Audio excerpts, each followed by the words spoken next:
Hello everyone, welcome back to the channel Sumod science. और हमारी पूरी सीरीज़ चल रही है CBSE previous year question paper के सॉल्व करने में, जिसमें हम 2024 के पेपर को सॉल्व कर रहे हैं, जिसका सेट नंबर हम ये सॉल्व कर रहे हैं। और आपको ऐसी वीडियो और चाहिए तो आपको क्या करना होगा, चैनल को सब्सक्राइब करना होगा ताकि आप ऐसी और वीडियो पा पाएँ। ठीक है, तो ये काम आपको सबसे पहले करना है। और अगर आपको वीडियो अच्छी लगती है तो उसको लाइक करना है, क्योंकि हम डेली थोड़ी थोड़ी वीडियो करके अपने इस पूरे पेपर को और आगे जितने भी पेपर हो पाएंगे हम लोग सारे सॉल्व करेंगे जब तक कि आपका पेपर नहीं आ जाता। ठीक है, तो इन सारी वीडियो को एक्सेस करने के लिए आपको चैनल को सब्सक्राइब ज़रूर करना होगा। जितने अच्छे से आप सपोर्ट करेंगे, सब्सक्राइब करेंगे, लाइक करेंगे चैनल को, उतने ही ज़्यादा अच्छी अच्छी वीडियोज़ आपको सब कुछ डिटेल में एक्सप्लेन होगा। आगे के क्वेश्चन भी इसमें अच्छे से एक्सप्लेन होंगे। तो यहाँ तक बने रहने के लिए आपको ये काम सिर्फ करना है और बाकी काम मेरा होगा समझाने का। ओके, तो बिना किसी देरी के हम लोग शुरू करते हैं। तो हम लोगों ने इसकी सारी प्लेलिस्ट बनी हुई है, मैं आपको बता दूं तो ये हमारा पार्ट नंबर 5 है और पार्ट 4 तक मैंने बना दिया है। ठीक है, तो आप इसी पे चैनल पर जाएंगे तो आपको मिल जाएगी। तो देखिए, आज हम लोगों को करना था 15 और 16 और बहुत अच्छे से समझेंगे 15-16 कॉन्सेप्ट भी इसी में आप समझ जाओगे। ठीक है, अब बात की जाए कि फर्स्ट है तो यंग डबल स्लिट एक्सपेरिमेंट। देखिए, यंग डबल स्लिट एक्सपेरिमेंट से दोबारा क्वेश्चन आ गया और मैंने आपसे कहा था कि आपके लिए बहुत इंपॉर्टेंट बनता है। ठीक है, यंग डबल स्लिट एक्सपेरिमेंट से पहले अगर बात की जाए तो जो क्वेश्चन था और मैंने आपको कराया भी था वो था यहाँ पर। ये देखिए, यंग डबल स्लिट एक्सपेरिमेंट से ये था और यहाँ पर मैंने आपको एक्सप्लेन भी कर चुकी हूँ। तो अगर आप नए हैं तो ये वीडियो पार्ट्स में जाकर देख लीजिएगा, इस किसी एक पार्ट में मैंने करा रखी है। ठीक है, लेकिन आज जो है यंग डबल स्लिट एक्सपेरिमेंट से दोबारा है, इसलिए इंपॉर्टेंट टॉपिक्स में यंग डबल स्लिट एक्सपेरिमेंट को जरूर रख लीजिए। अब सुनिए क्या असर्शन था। असर्शन था कि in Young double slit experiment interference pattern is not observed when two coherent sources are infinitely close to each other. यानी कि अगर बहुत ज़्यादा जो स्लिट्स हैं वो आपस में, या कोहेरेंट सोर्सेज हैं वो आपस में क्लोज हो जाएं, तो आपको जो पैटर्न है इंटरफेरेंस का वो देखने को नहीं मिलेगा। ठीक है, तो आ जाइए वहीं पर पहुंचते हैं जहाँ यंग डबल स्लिट एक्सपेरिमेंट को मैंने थोड़ा बहुत आपको एक्सप्लेन किया था, वहीं से आपको आंसर इसका मिल जाएगा। ठीक है, ये रहा।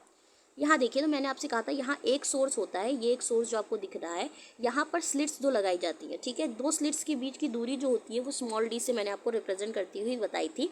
ये दो छेद टाइप के होते हैं जिससे लाइट पास आउट कराने के लिए हम पैसेज बनाते हैं लाइट का। ठीक, अब देखिए, जो एक्चुअली में जो कोहेरेंट सोर्सेज टू होते हैं वो एक्चुअली यही है। हम स्लिट्स दो इसीलिए रखते हैं कि दो कोहेरेंट सोर्सेज हमें मिल पाए। तो ये जो S1 और S2 है ये एक्चुअली में दो कोहेरेंट सोर्सेज का काम करते हैं, यही दो कोहेरेंट सोर्सेज है। इन्हीं दोनों में से लाइट जाएगी तभी तो वो इंटरफेयर करेगी और इंटरफेरेंस पैटर्न को फॉर्म करेगी, राइट।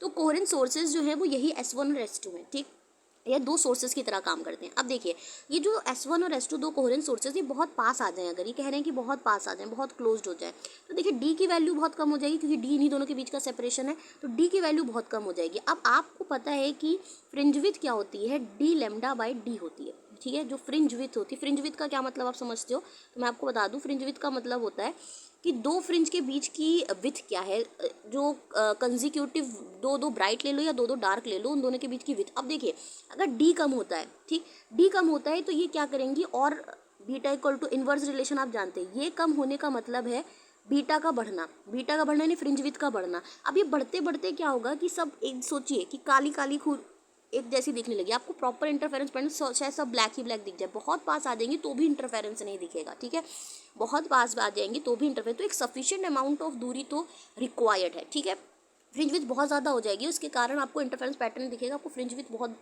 मोटी मोटी दिख सकती है। ठीक है, तो फाइन फ्रिंज विथ हमारे लिए इंपॉर्टेंट होती है, तो इसलिए बहुत पास लाना कोहेरेंट सोर्सेज का अच्छा नहीं माना जाता, इसलिए डी को जितना हो सके उतना स्मॉल नहीं करेंगे। ठीक है, सो यस, इंटरफेरेंस पैटर्न देखने को नहीं मिलेगा। तो उम्मीद है आपको बात समझ में आ रही होगी। तो फर्स्ट बिल्कुल असर्शन ट्रू है। ठीक है, असर्शन बिल्कुल बिल्कुल ट्रू है।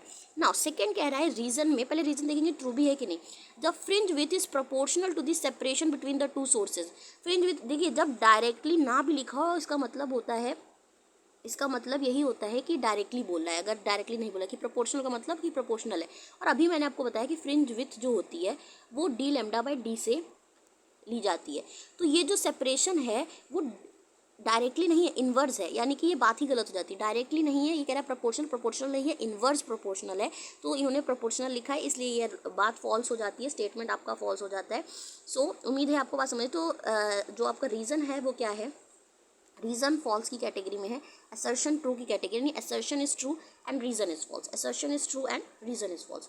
तो कहाँ जा रहा है, assertion is true and reason is false, option C के कैटेगरी में गिर रहा है, तो ये आपका आंसर हो जाएगा। उम्मीद है आपको बात समझ में आ रही होगी। नेक्स्ट 16 क्वेश्चन है, इसके लिए मैंने आपको रोका हुआ था वरना मैं कल की वीडियो में आपको बता देती। ये था कि अल्फा पार्टिकल जो कि मूव कर रहा है गोल्ड न्यूक्लियस पे, वो इम्पैक्ट पैरामीटर मैक्सिमम होगा अगर स्कैटरिंग एंगल 180 डिग्री थे। अभी देखिए पूरी बात आप यहीं समझ जाएंगे। सबसे पहले इम्पैक्ट पैरामीटर क्या होता है इसको यहाँ समझिए। देखिए यहाँ मैंने क्या बनाया, ये न्यूक्लियस है, जेडी जो आपको दिख रहा है ये पोर्शन, ये न्यूक्लियस का पोर्शन है, ठीक है। अब क्या है कि न्यूक्लियस से एक एक्सिस मैंने यहाँ पास कराई है, ठीक है, ये एक्सिस पास कराई है। अब मैं पेन चेंज करके आपको बताती हूँ, ठीक। अब ये अल्फा पार्टिकल है जो आपको दिख रहा है, ये अल्फा पार्टिकल है। अब देखिए आपको पता है कि रदरफोर्ड ने alpha particle scattering gold foil पर कराई थी। अब अल्फा पार्टिकल जो आ रहा है वो हमें नहीं पता ना, बहुत सारे हम अल्फा पार्टिकल्स करा रहे हैं, तो वहाँ हम स्कैटरिंग चेक करते हैं। वहाँ क्या चेक करते हैं, स्कैटरिंग चेक करते हैं। तो ये जो बी दिख रहा है ये इम्पैक्ट पैरामीटर होता है। अब ये होता क्या है तो मैं आपको फॉर्मूले में दिखाती हूँ, ठीक है। इम्पैक्ट पैरामीटर क्या होता है ये फॉर्मूले में आप देख सकते हो, ठीक। फॉर्मूले के लिए से पहले आप इम्पैक्ट पैरामीटर की डेफिनेशन समझो कि impact parameter defined as the perpendicular distance from the centre of the nucleus. Nucleus के सेंटर से जो ट्रेजेक्ट्री इनकमिंग अल्फा पार्टिकल की है वहाँ पर अगर खींचो, ये आपको बताता क्या है कि न्यूक्लियस से कितने पास था ये अल्फा पार्टिकल, ठीक है।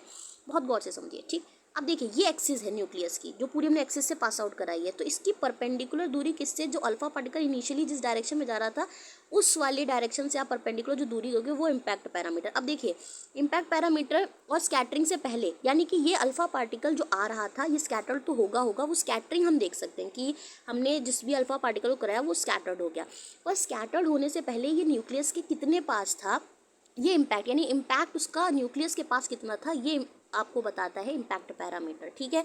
अब देखिए बहुत गौर से सुनिएगा, ये जो फॉर्मूला है ये बहुत प्रिसाइज है। अब देखिए बाय चांस ये जो थीटा ये दिखाता है, अब आपको स्कैटरिंग पता है कि कितनी हो गई है, ठीक है। तो सपोज करिए कि स्कैटरिंग उसकी 180 थी, ठीक है, स्कैटरिंग उसकी 180 थी। जब 180 होगा तो आपको पता है कि ये जो होगा ये तो थीटा होगा आपका, ये हो चुका होगा 180/2 यानी 90 हो चुका होगा, है ना। थीटा/2 आप निकालोगे तो कॉट 90 की वैल्यू 0 होती है, यानी बी को ये क्या कर देता है, 0 कर देता है। ये बी को क्या कर देता है, 0 कर देता है। एंड सिमिलरली अगर 0 होती है तो कॉट 0 इनफाइनाइट होता है, तो बी की वैल्यू को इनफाइनाइट कर देता है। यानी यहाँ क्या पता चला, अगर थीटा यानी कि जो अल्फा पार्टिकल है, यहाँ देखिएगा, सॉरी यहाँ, ठीक, अगर अल्फा पार्टिकल जो है वो आकर पूरा वापस चला जाता है, यानी स्कैटरिंग उसमें थीटा = 180 डिग्री है, तभी तो 180 डिग्री हो सकती है, आकर वापस चला गया। हम सबको पता है जो आकर वापस गए वो डायरेक्ट न्यूक्लियस से टकरा कर वापस आए, है ना, तभी तो उनको कह पाते हैं जो डायरेक्ट न्यूक्लियस से टकरा के वापस आए वही ऐसे बहुत कम मिले थे, क्योंकि ज़्यादा स्पेस अपने पास एटम्स की ज़्यादा थी, ठीक है, जो लेकिन न्यूक्लियस जो था वो कंसाइड था बहुत ज़्यादा, तो ऐसे कम मिलते। तो थीटा जो है वो 180 डिग्री जब मिल रहा था तो उस दौरान हमें पता है कि न्यूक्लियस से टकरा के वापस आया वो, तो कब पता चला, जब b = हमें पता चला 0, यानी कि b 0 कब होगा, जब यहीं जा रहा होगा ना, b तो अभी तो 0 होगा क्योंकि इस पे दूरी आप क्या लोगे, ठीक है, इस पे दूरी आप क्या लोगे, तो b = 0 के दौरान हमें पता चल गया b अगर 0 है यानी कि b यहाँ है ही नहीं, तो ये डायरेक्ट न्यूक्लियस के पास आ रहा है ना, डायरेक्ट कहाँ जा रहा है, न्यूक्लियस के पास से टकरा कर वापस आया हुआ है, ठीक है। तो अल्फा पार्टिकल पॉजिटिव है, न्यूक्लियस भी पॉजिटिव है और यहाँ से ये डिफ्लेक्ट करता हुआ स्कैटर करता हुआ है। और बी इनफाइनाइट का मतलब है कि इनफाइनाइट का क्या मतलब हुआ कि पार्टिकल जो है वो बहुत दूर है, वो क्या है, बहुत दूर है अपने एटम से, तभी तो वो टकरा के इम्पैक्ट उसका कुछ है ही नहीं, न्यूक्लियस के पास तक तो था ही नहीं। तो इसलिए अगर थीटा = इनफाइनाइट, हालांकि आता नहीं है थीटा = उस पर, सो उम्मीद है आपको यानी कि कोई डिफ्लेक्शन ही नहीं, न्यूक्लियस से बहुत, थीटा अगर 0 है तो यानी कि कोई डिफ्लेक्शन ही नहीं होगा उस पर, वो न्यूक्लियस से बहुत ज़्यादा दूर था। अब इम्पैक्ट पैरामीटर अगर आप समझ गए हो और इसका फॉर्मूला बहुत अच्छे से आप जो देख रहे हो वो ये है, इस पर डिपेंडेंसी अच्छे से देख लो, ये फॉर्मूला आप अच्छे से याद कर लो, इसकी डिपेंडेंसी क्या करो बहुत अच्छे से देख लो, इसी पे क्वेश्चन है, ठीक है। आइए देखते हैं, क्वेश्चन कह रहा है कि एक अल्फा पार्टिकल जो कि गोल्ड न्यूक्लियस के पास जा रहा है, इम्पैक्ट पैरामीटर मैक्सिमम होगा for the scattering angle of 180 degree, यानी अगर स्कैटर्ड हो रहा है थीटा 180 डिग्री पर तो इम्पैक्ट पैरामीटर मैक्सिमम होगा क्या इम्पैक्ट पैरामीटर, उस समय तो इम्पैक्ट पैरामीटर 0 होगा, ये तो हमने यहीं पढ़ लिया है, यहीं पढ़ लिया कि अगर इम्पैक्ट पैरामीटर तो 0 होगा, बी की वैल्यू तो 0 हो रही है, मैक्सिमम वैल्यू तो है नहीं, अगर ये होता मिनिमम होती है 180 डिग्री पर तो ये आपका असर्शन सही होता, तो थीटा = 180 डिग्री पर आपकी वैल्यू मैक्सिमम नहीं मिनिमम होती है, तो ये फॉल्स हो गया असर्शन। अब रीज़न देखते हैं शायद ट्रू हो जाए। Impact parameter in an alpha particle scattering experiment does not depend upon the atomic number of the target nucleus.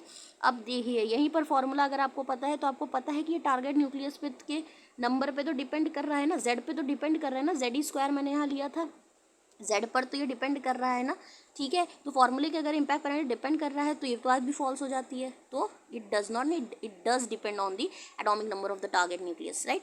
सो ये भी फॉल्स हो जाता है। तो आपके लिए आंसर क्या होगा, assertion is also false, reason is also false, सारे इन्होंने समा दिए थे इसी के अंदर, ठीक है। तो ये वाली कैटेगरी के अंदर आता है ये, if both assertion and reason are false. तो उम्मीद है आपको ये बात समझ में अच्छी तरह आई होगी, और अगर नहीं आई दोबारा दोबारा देख लीजिएगा, मैंने पूरी कोशिश की आपको अच्छी तरह समझाने की। तो यहाँ तक रुकने के लिए बहुत बहुत धन्यवाद। अच्छी लग रही हो वीडियो और चाहिए हो तो चैनल को सब्सक्राइब ज़रूर करके जाइएगा। Okay, thank you.